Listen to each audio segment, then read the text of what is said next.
Hi, this is Flair from Bloodcraft. I'm going to talk through the tactics for Loatheb, who is the final boss of the Plague Wing of Naxx. So, what is Loatheb and what are the tactics?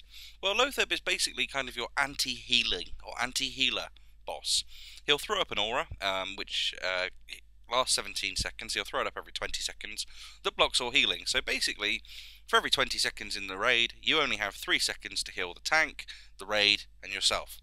Pretty tough for healers. To be honest though, in practice it never is really that bad, particularly if you've got 3 healers, but even with 2, if you time your life blooms as a druid, or if you time your flash heals as a paladin, or whatever class you are, you can pretty much get in a few AoE heals. You can time pre-heals so that they're ticking in the right kind of time, and everyone's staying up. If you also encourage your raid to monitor their own health, and if it gets too low, to use potions in that 3-second window. Potions, by the way, won't work before that window, so don't even bother. Then you're pretty much okay. And generally, after the healers have had a few goes at it and understand what's going on, the healing part isn't too much of a difficulty. Loatheb does throw up something called an Inevitable Doom. What the Inevitable Doom does is just sort of damages everyone in the raid. The damage gets more frequent as time goes by. It also stacks up and becomes more deadly. But in all honesty, you shouldn't be wiping from it, because this is a DPS race. And how do we defeat the DPS race? Well, it's very simple. Every few seconds, or certainly every sort of 20 to 30 seconds, Loatheb will spawn a spore. What does the spore do? Well, anyone that's within sort of 10 yards of the spore when it's killed will gain a 50% crit buff. And this is pretty much what's essential to grinding down Loatheb. So for myself, that takes me up on my major spells to something like 80-90% crit chance. So it's a fairly boring fight in that respect, because all you're going to be doing is using your nuke spells. If you got bonuses from using crit, ignore them. You just need to be keeping up your damage over times and just spamming your highest crit abilities.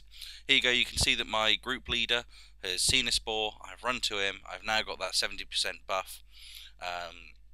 So I can now start spamming my Starfire spell and really ramping up my DPS to nuke down Loatheb. This probably is the toughest element of this fight, because if someone nukes down a spore, i.e. a ranged person, and no one's near it, you're going to be losing out on a hell of a lot of damage. The second thing with the spore is that it will lower all threat that you're generating, so it will reduce your threat to 0. If the tank gets it, if someone kills a spore nearby a tank, you are in major trouble. Because all of a sudden no one's got any threat except maybe a healer somewhere, and that's an issue. Now actually in this fight, as you watch it, you'll see that one of the hunters and also one of the mages that we were with weren't following tactics. They were kind of like a pug, I guess, for us, and they kept nuking down the spores before anyone could get in range of them.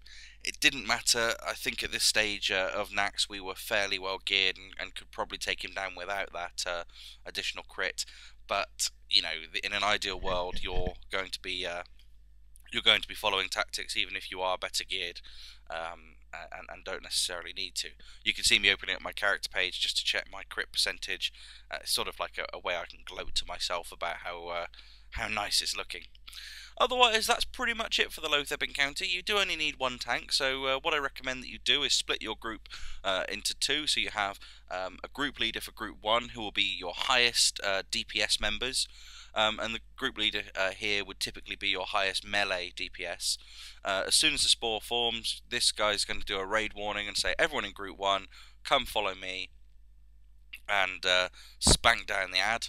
And then group 2, you're going to probably put your off tank in there, so he's going to obviously have lower DPS, and all of the other lower DPS members will be in group 2, basically because you want group 1 to get that crit buff sooner rather than later. And that's pretty much it. So any questions, please feel free to comment in the forums, or ask an officer in game. Thank you very much, and have a good day.